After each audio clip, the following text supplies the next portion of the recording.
So welcome. In this lecture, in great detail, we are going to study the structure of cell membrane. It's very important part of all cells and it is universally there in a cell. So just earlier we said whether the cell is a eukaryotic or prokaryotic, a plant cell or animal cell, everyone has a cell membrane. And it became all the more important to study the cell membrane in great detail because it is a membrane which is between outside and inside environment.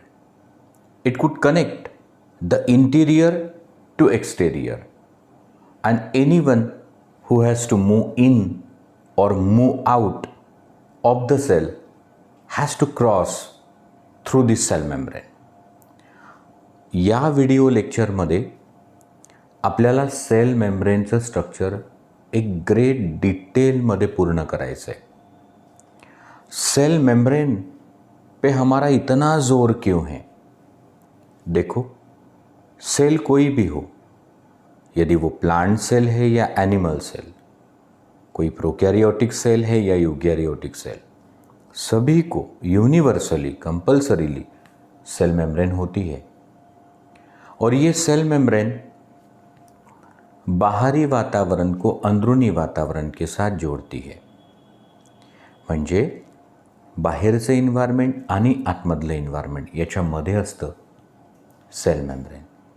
But कोणत्याही सेलला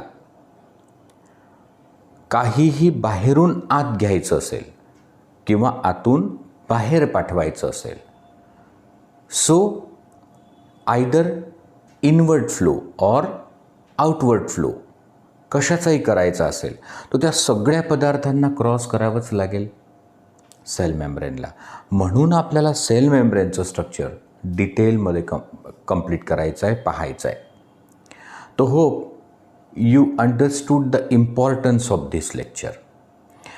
sir, तुम्ही असं म्हटलं की कुठलीही sale असो, मग ती RBC असो, WBC असो, प्लेटलेट असो, इंटेस्टिनल सेल असो, कुठल्याही ऑर्गनची सेल असो या कोई युनिसेल्युलर ऑर्गॅनिझम असो, ही जी सेल मेम्ब्रेन आहे तो काहीही आतमध्ये येत असेल किंवा बाहेर जात असेल, म्हणजे इनवर्ड फ्लो असो की आउटवर्ड फ्लो असो, सगळ्या पदार्थांना सेलमध्ये एंट्री किंवा एक्झिट करायची असेल तर कोणाला क्रॉस करावं लागतं? सेल मेम्ब्रेनला, प्लाझ्मा मेम्ब्रेनला। आणि म्हणून त्याचं स्ट्रक्चर आपल्याला खूप डिटेलमध्ये पाहायचं आहे आणि step by step, gradually, repeatedly also, जब तक कि आपको वो क्लियर नहीं होगा तब तक हम इसको आराम से सीखेंगे। बस आप ध्यान दीजिए, सुनो। Structure of cell membrane could have studied in a great detail only after the discovery of electron microscope. तो सर, आपका कहना है कि सेल मेम्ब्रेन का स्ट्रक्चर डिटेल में हमें तब पता चला जब इलेक्ट्रॉन माइक्रोस्कोप की खोज हुई? हाँ, 1950 के around Knoll and Ruska, the two Germans, have discovered electron microscope and the detailed structure of cell membrane studied under electron microscope. तो सर, आपण असं म्हटलं की 1950 पर्यंत जोपर्यंत इलेक्ट्रॉन मायक्रोस्कोप शोधला गेला नव्हता तोपर्यंत आपल्याला फक्त एक प्रिलिमिनरी इन्फॉर्मेशन होती सेल मेम्ब्रेनबद्दल। आणि आपल्याला डिटेल कधी माहिती पडले?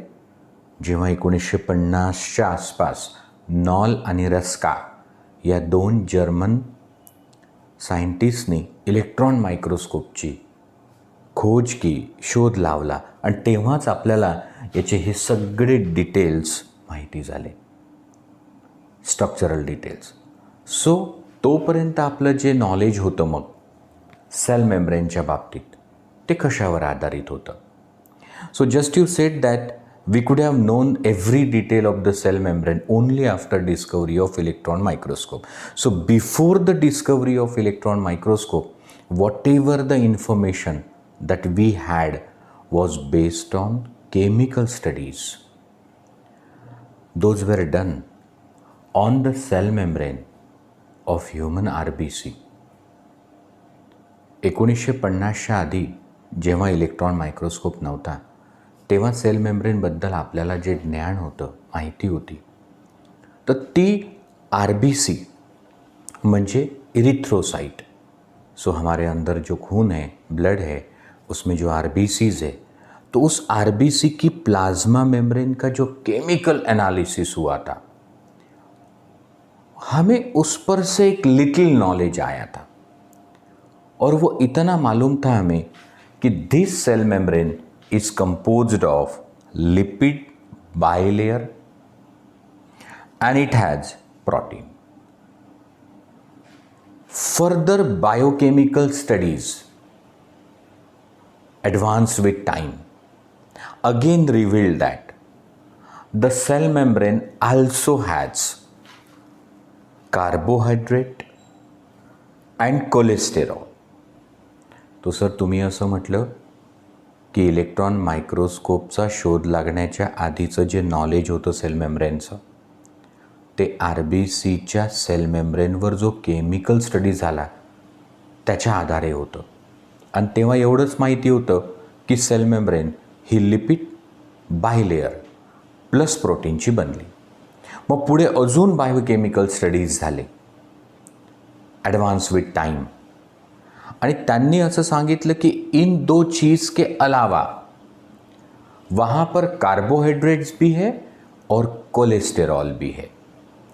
तो देखो ना, पुराने ज़माने में जो फर्श हुआ करती थी वो आज के दौर में जैसी है एक समान वैसी नहीं होती थी.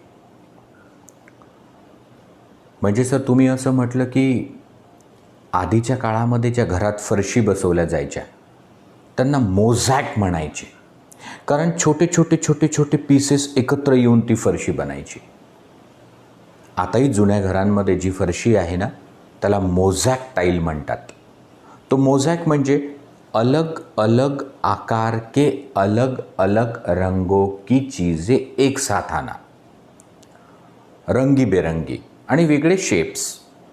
तो म्हणून बघा, लिपिड बायलेयर आहे, प्रोटीन आहे, कार्बोहायड्रेट आहे आणि कोलेस्टेरॉल आहे, म्हणून याला काय म्हणतात, मोझॅक. तो ही जी सेल मेम्ब्रेन आहे ही आपल्याला खूप महत्त्वाची आहे.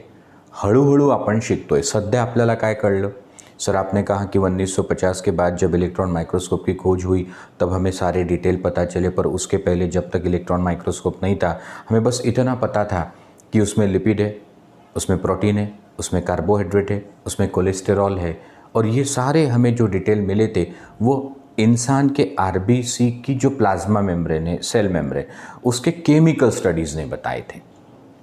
तो चलो अब हमें स्ट्रक्चरल डिटेल्स सीखने हैं सेल मेम्ब्रेन के. तो देखो, ये जो सेल मेम्ब्रेन है ये है लिपिड बायलेयर, लिपिड बायलेयर. तो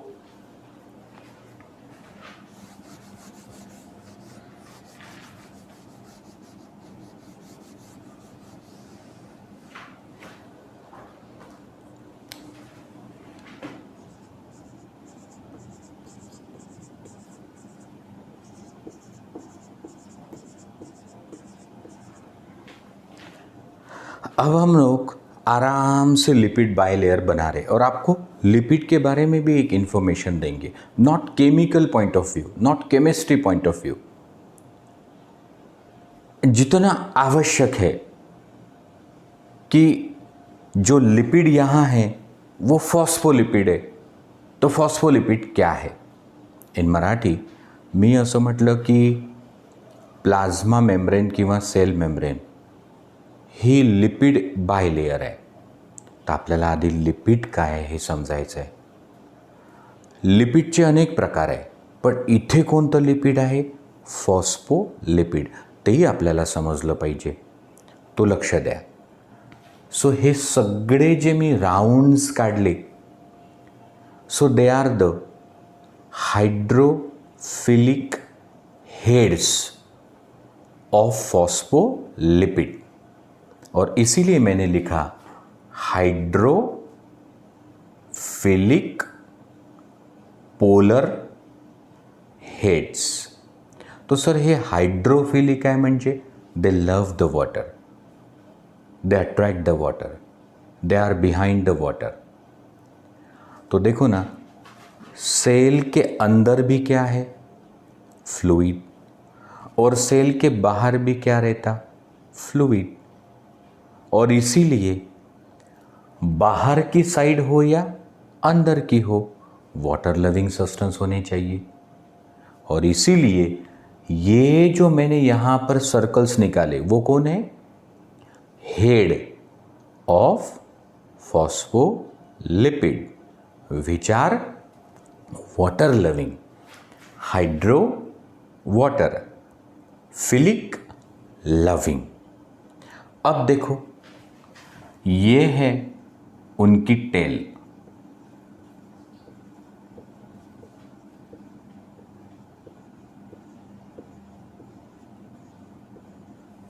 So head and these are tail. The tails are fatty acids which are saturated fatty acids. They are non-polar. They are hydrophobic and hence face inner side, opposite side of water. तो sir तुम्ही असं म्हटलं की ही जी lipid bilayer आहे त्याच्यामध्ये जे heads आहे phospholipids, तर ते वॉटर लविंग आहे, आणि ह्या ज्या टेल्स आहे ना त्या हाइड्रोफोबिक आहे. Phobic means hate. देखो ये जो टेल्स है मैंने यहाँ लिखा हाइड्रोफोबिक नॉन पोलर टेल्स. तो केमिकली ह्या टेल्स काय आहे, फॅटी ॲसिड्स, आणि हेड्स कोण आहे, फॉस्फोलिपिड्स आहेत. अब देखो, this is a one phospholipid layer and this is another phospholipid layer. So झाली लिपिड बायलेयर. तो यहाँ पर मैंने already I have drawn it, but for better understanding I have resketched. तो this is hydrophilic polar head and this too, हे सुद्धा काय आहे, हाइड्रोफिलिक पोलर हेड, और ये बीच में कौन है, हाइड्रोफोबिक नॉन पोलर टेल्स. आता थोडंसं एका मिनिटासाठी आपण लिपिड्स काय आहे हे बोलू. See, lipids are organic compounds present in a cell. It's a biomolecule. तो सर तुम्ही असं म्हटलं की लिपिड्स सर्व सेलमध्ये असतात, ते ऑर्गॅनिक कंपाउंड्स आहेत.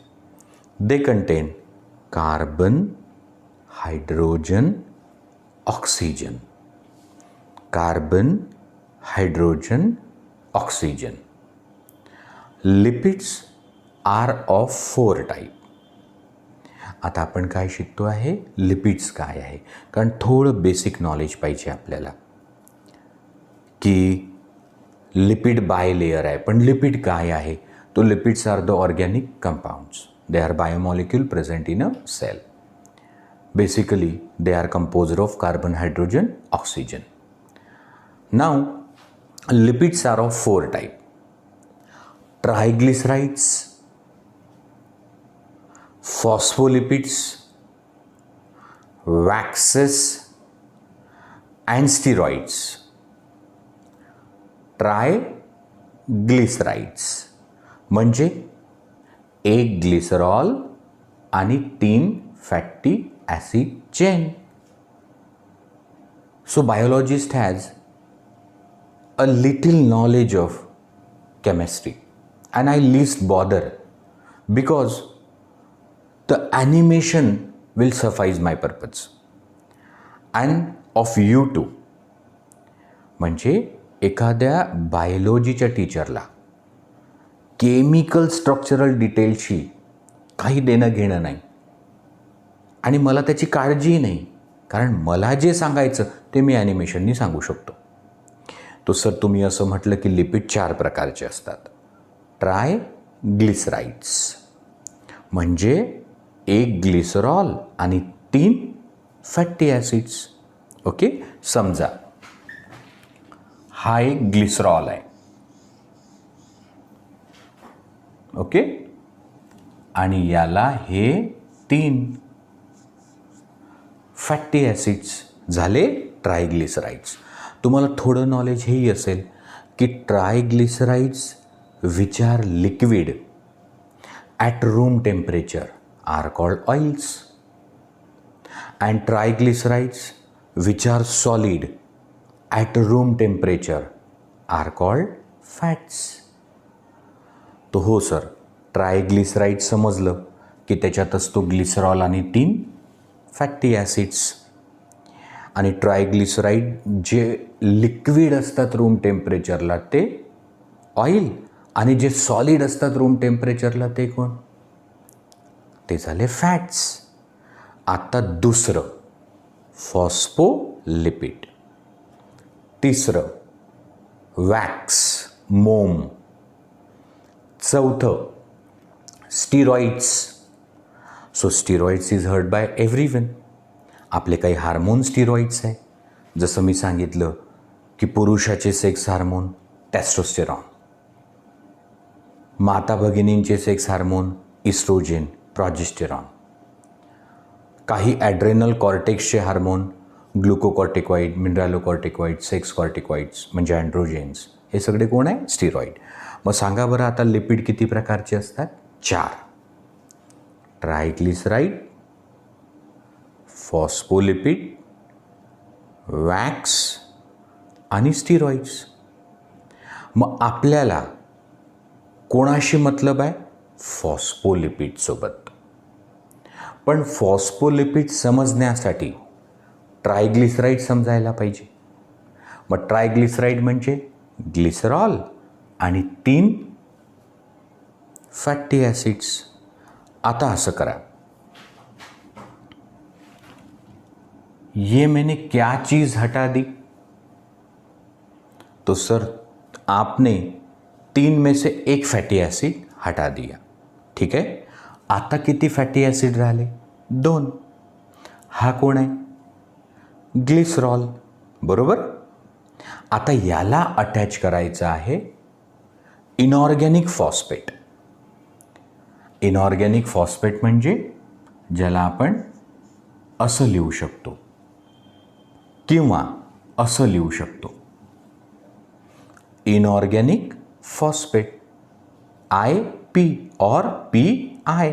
तो काय असतो? Phosphoric acid H3PO4. H3PO4. पण आपण बायोलॉजिस्ट आहे, आपल्याला केमिकल डिटेल्सशी काही काम नाही आहे की P डबल बॉन्ड O आणि 3 हायड्रॉक्झिल ग्रुप्स म्हणजे H3 आणि P आणि O झाले 4 असं. P double bond O, OH, OH, OH. So 1, 2, 3 H3 P आणि O 4. 1, 2, 3, 4. याच्याशी आपल्याला काही देणं घेणं नाही. So earlier also I tell that I least bother about the chemical structure. What will suffice the purpose is just animation. तो glycerol, 2 fatty acid chain, एक हमने हटा दी, उसकी जगह कौन है? उसकी जगह है इनऑर्गेनिक फॉस्फेट. तो ये है फॉस्फेट एनिमेटेड, पी लिहिला आपण. पर ये जो फॉस्फेट है ना, ये इस तरफ चले जाता टुवर्ड्स द वाटर, तो इसीलिए ये फॉस्फेट इस तरफ से निकालेंगे। ठीक है, तो ग्लिसरॉल, दोन फॅटी ॲसिड्स आणि हा एक इनऑर्गॅनिक फॉस्फेट, याला म्हणतात फॉस्फोलिपिड. फॉस्फोलिपिड. आता बघा, ज्याला मी हेड म्हणतो ना, जिसे मैंने कहा हाइड्रोफिलिक पोलर हेड्स, ते कोण असतात? तो सर हा ग्लिसरॉल आणि हा फॉस्फेट. सो जिसको मैंने हेड कहा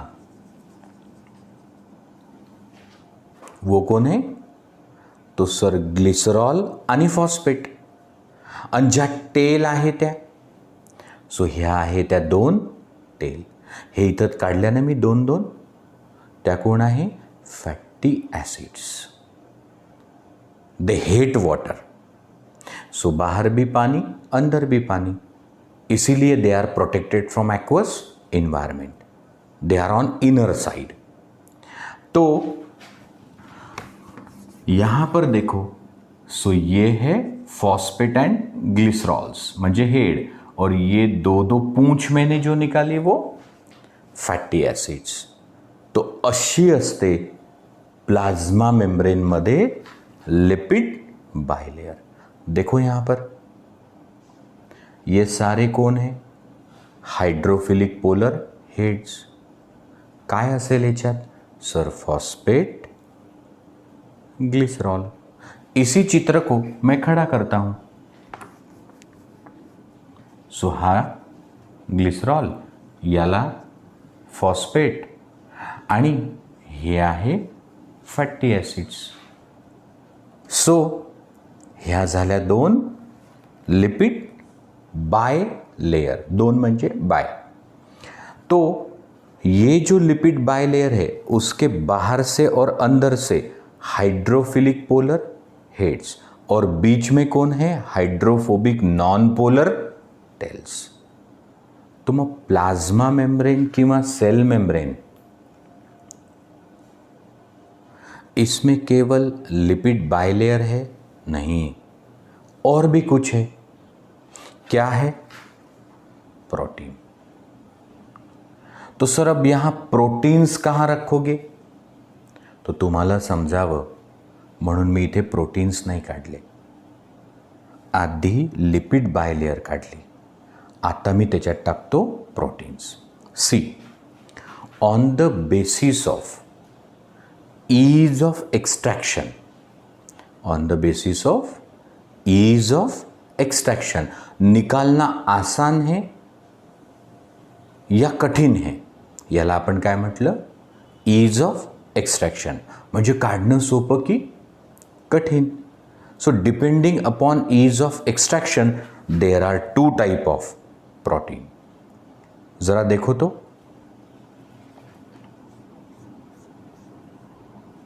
ये जो प्रोटीन है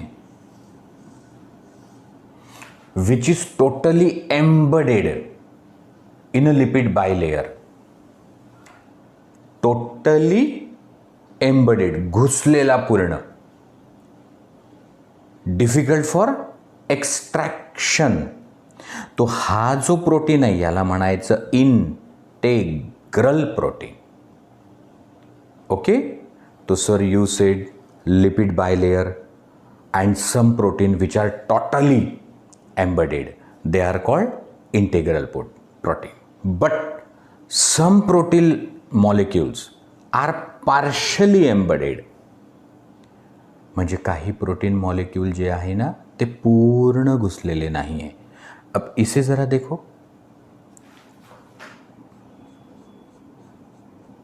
तो ये जो है protein, it is not totally immersed in a lipid bilayer. So इसे कहा गया है पेरीफेरल प्रोटीन. Peripheral protein. देखो,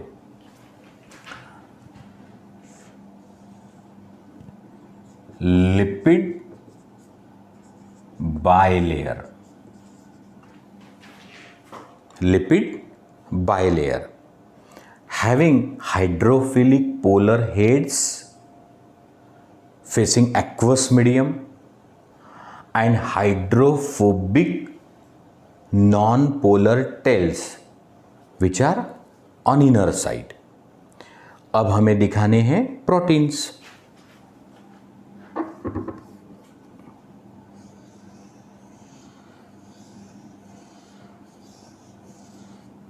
So this is a integral protein which is totally embedded in a lipid bilayer. Now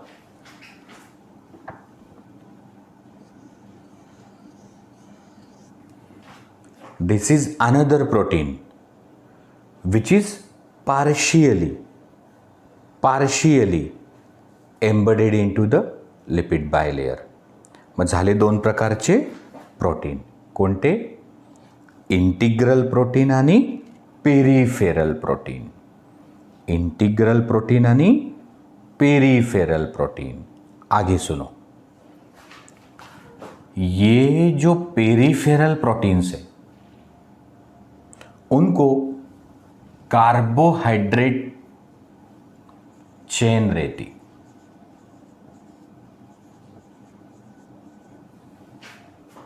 हे जे पेरिफेरल प्रोटीन्स आहे ना, जे पूर्णपणे डुबलेले नसतात.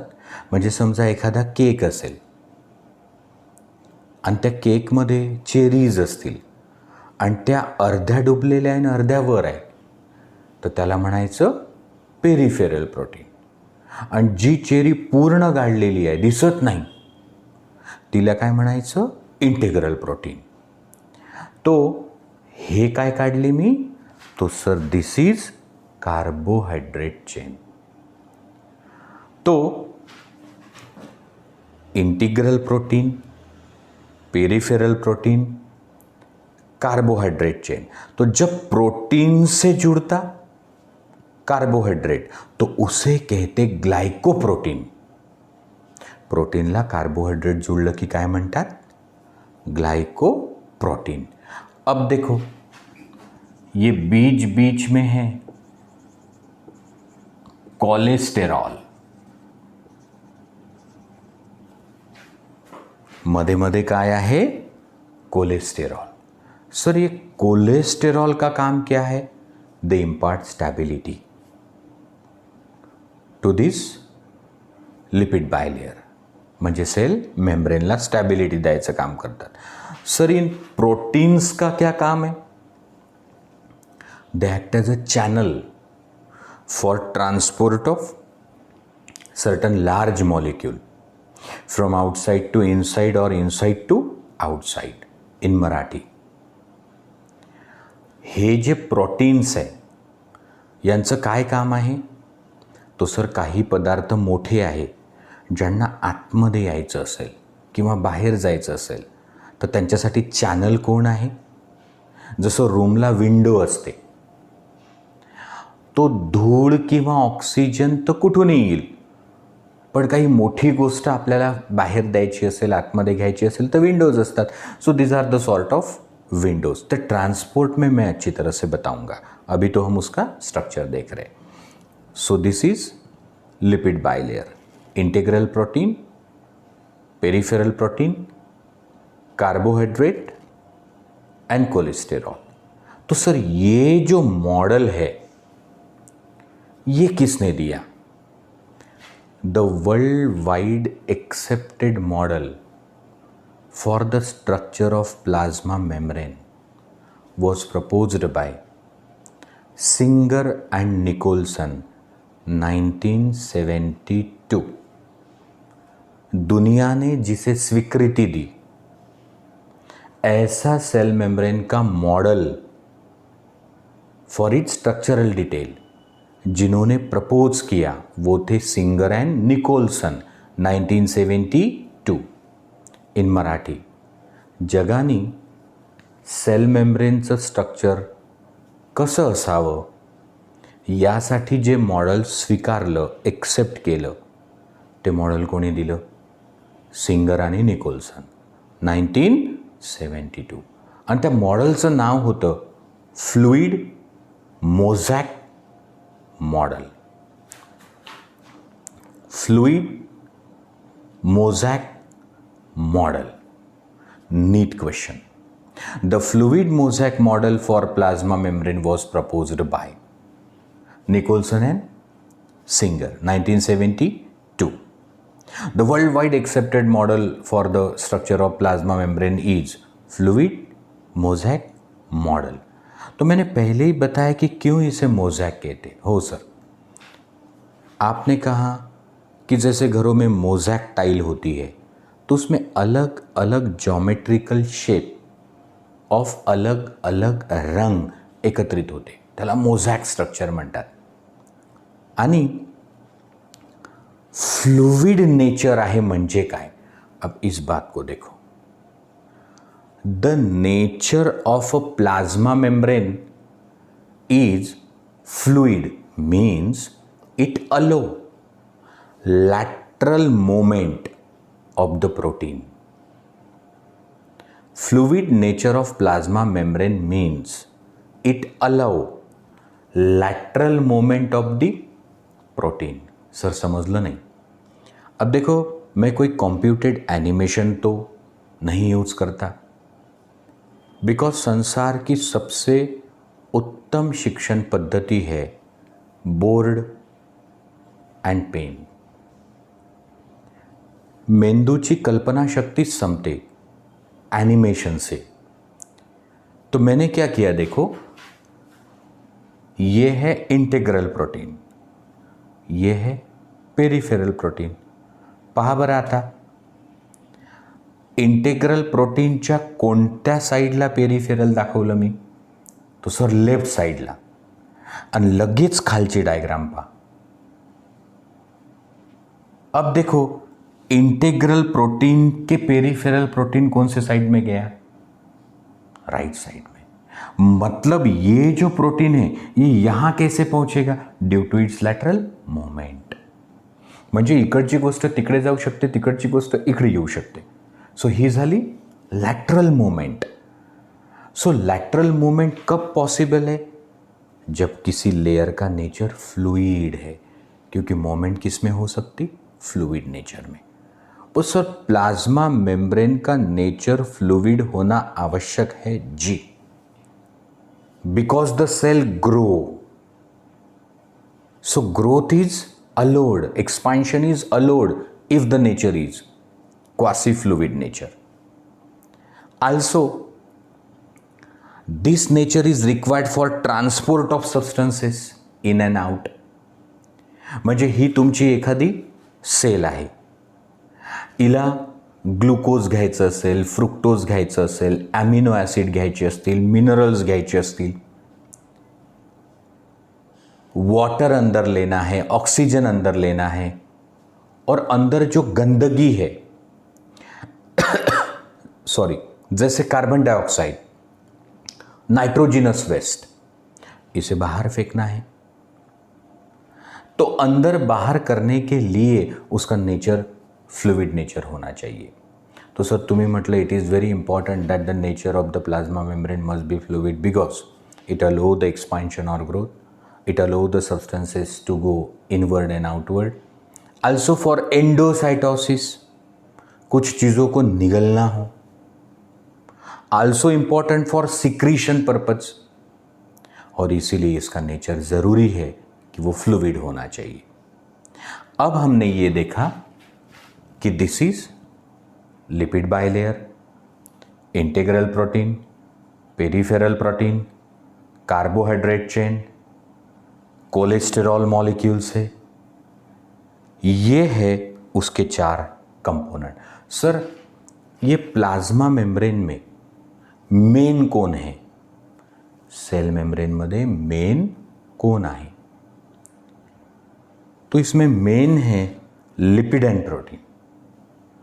तो सर फिक्स रहता क्या लिपिड एंड प्रोटीन की मात्रा, नहीं. जहां तक ह्यूमन आरबीसी पे स्टडी हुआ, so it has 52% protein and 40% lipid. तो सर तुम्ही असं म्हणता की लिपिड प्रोटीनचं प्रपोर्शन वेगळं असू शकतं, हमारी आरबीसी की सेल मेम्ब्रेन में 52% है, 52% protein end 40% lipid end rest carbohydrate end the cholesterol. अब हमें देखना है ट्रांसपोर्ट, जो कि बहुत इंपॉर्टेंट है। See we have to study transport now. There are three types of transport of substances in and outside the cell. One is a passive transport, to which you may call diffusion or osmosis. तो sir ये transport जो चीज़ है वही समझ में नहीं आ रही, ये ट्रांसपोर्ट बीच में कहाँ से आया? सुनो, फर्ज करो कि ये हमारी आपकी सेल है। अब कोई भी सेल को बहुत सारी चीज़ें बाहर से अंदर लेनी है या कुछ चीज़ें अंदर से बाहर भेजनी है। Useful substances are to be taken in and wasteful useless toxic substances are to be removed outside. In Marathi आपल्या सेलला जे उपयोगी वस्तू आहे त्या आतमध्ये घ्यायच्या आहेत आणि ज्या हानिकारक आहे, पॉइझनस आहे किंवा यूजलेस आहे त्यांना बाहर पाठवायचं है. तो अगर सेल के अंदर आना हो या बाहर आना जाना हो तो आना जाना कहाँ से होगा? तो sir obviously from cell membrane. तो that inward and outward moment is called transport. तो सर अब समझ में आया कि हमारे शरीर के अंदर कई ट्रिलियंस ऑफ सेल्स है और हर सेल चाहती कि कुछ चीज़ें अंदर ले और कुछ चीज़ें बाहर जाए. ये आना जाना कहाँ से होगा? सेल मेम्ब्रेन से. तो आता तुम्हाला या सेल मेम्ब्रेनचं स्ट्रक्चर मी शिकवलं की ही असते लिपिड बायलेयर. यहाँ पे छोटा सा पोर्शन मैंने निकाला है, इंटीग्रल प्रोटीन, पेरिफेरल प्रोटीन वगैरह वगैरह. तो कुछ चीज़ें अंदर आना चाहती, कुछ चीज़ें बाहर जाना चाहती. इसे कहा है ट्रांसपोर्ट. आणि हे जे ट्रान्सपोर्ट असतात हे 3 प्रकारचे असतात. पॅसिव्ह म्हणजे विदाउट वेस्टिंग एनर्जी, आपोआप स्पॉन्टेनियस, बिना एनर्जी खर्च किए. फैसिलिटेटेड ट्रांसपोर्ट, तो ये ऑटोमेटिक तो नहीं आते, इन्हें लाना पड़ता या भेजना पड़ता. म्हणजे जे आपसूक येतात जातात, ज्याला प्रोटीन वापरावंच नाही लागत, only bilipid layer can suffice the purpose, that is called passive transport. जहाँ प्रोटीन यूज करने पड़ते म्हणजे हे integral proteins, that is called facilitated transport. और जहाँ पर एनर्जी खर्च करनी पड़ती, that is called active transport. The 3 things will become clear in only 5 minutes. Now listen. Cell membrane is made up of lipid bilayer, certain substances which are hydrophobic, certain substances which are hydrophobic or lipid soluble. जे काही पदार्थ हे hydrophobic असतात, lipid soluble असतात, तो direct वो अंदर आ सकते या बाहर जा सकते. म्हणजे हमें सिर्फ लिपिड बायलेयर का ही काम पड़ता है, उसमें जो प्रोटीन्स है उनकी ज़रूरत नहीं. उसे कहाँ है पैसिव ट्रांसपोर्ट. म्हणजे सर क्या हम ये पक्का कर ले कि in passive transport proteins are not involve? Yes. क्या हम ये भी पक्का कर ले कि passive transport do not require energy? Yes. म्हणजे ना प्रोटीनची गरज पडत ना एनर्जीची गरज पडत. अब सबस्टन्सेस मूव कैसे होंगे? अलॉन्ग द ग्रेडियंट, जास्तकडून कमीकडे. आप मेरे पहले चित्र को देखो, ये है लिपिड बायलेयर. देखो बाहर की तरफ से ये मॉलिक्यूल ज्यादा नजर आ रहे और अंदर की तरफ से है कम. बाहेर जास्त, आतमध्ये कमी. तो अब ये चीजें देखो,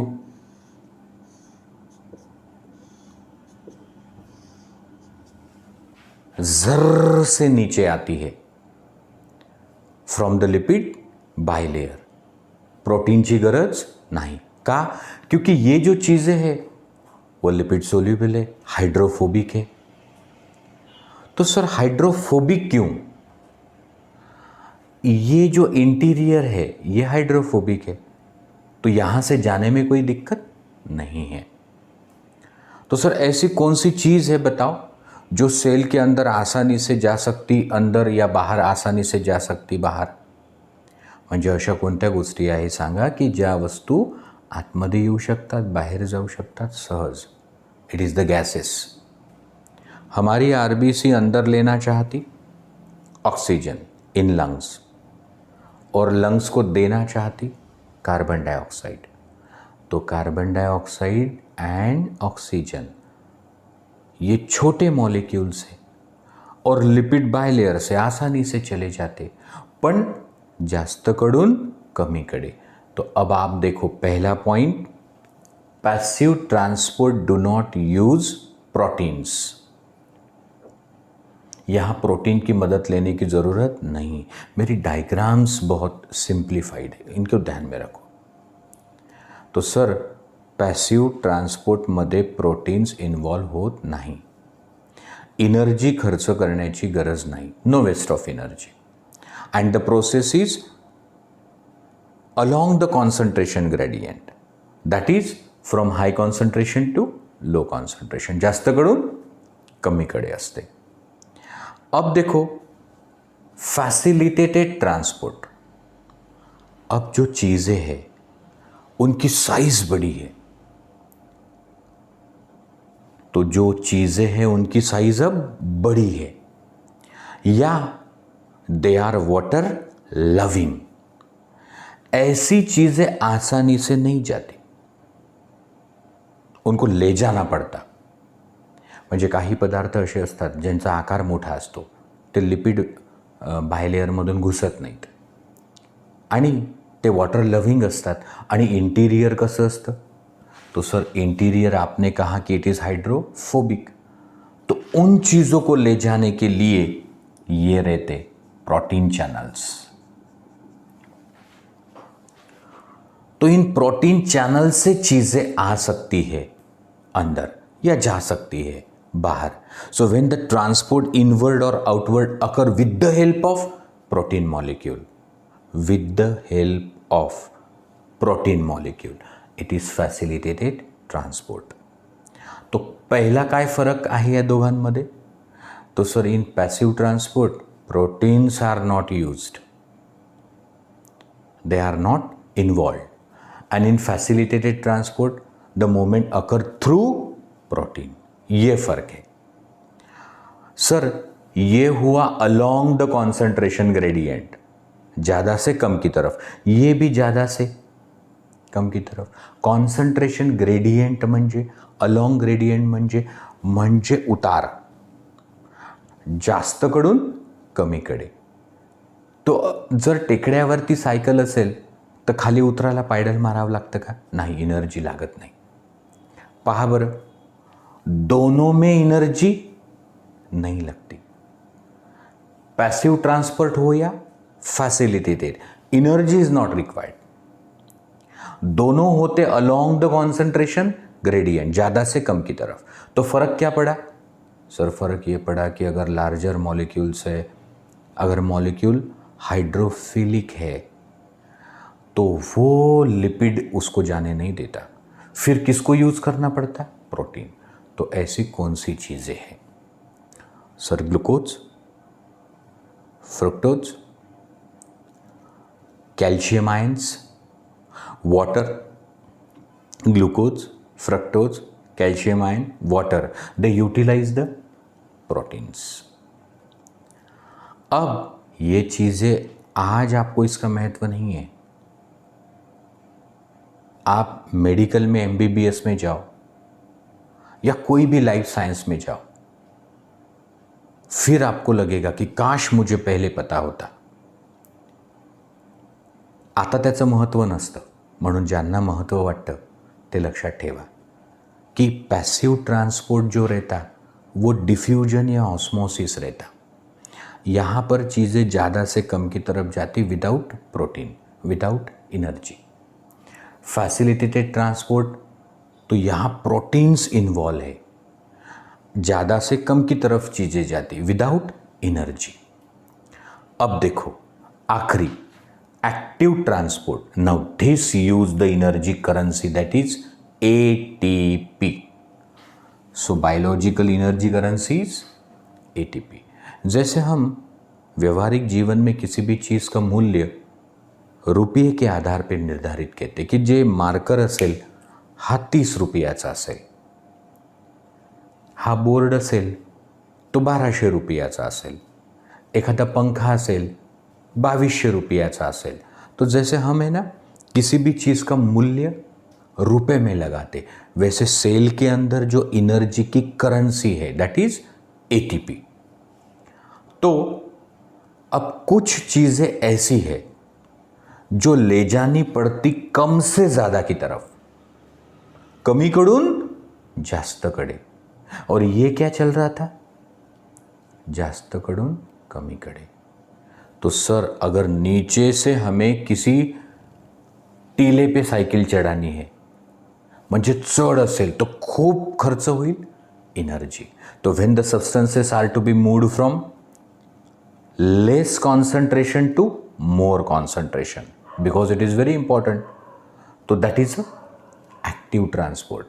तो देखो अब एक्टिव में और इन दोनों में क्या फ़र्क है, तो सर यहाँ एनर्जी खर्च करनी पड़ती है, so ATP energy is consumed, ये दोनों में नहीं। दूसरा फर्क, sir this two are along the gradient and this is against the gradient. अब इन दोनों में क्या सिमिलैरिटी है, sir here also proteins are used, here also proteins are used, और यहां प्रोटीन्स आर नॉट यूज। तो एक छोटा टेबल बनाओ, पहला लिखो passive transport, active facilitated transport and active transport. So passive transport, facilitated transport, active transport.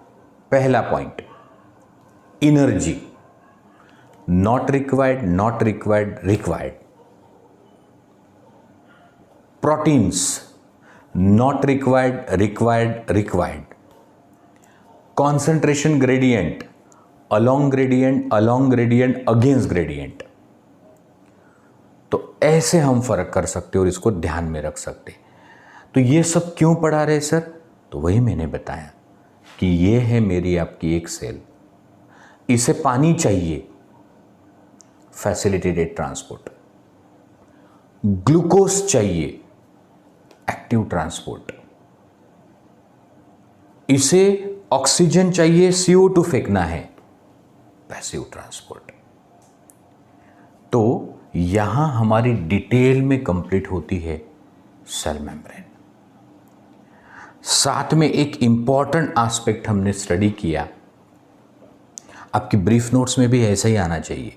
इथे बायलिपिड layer दाखवायची, इथे प्रोटीन्स दाखवायची, इथे प्रोटीन्स दाखवायचे।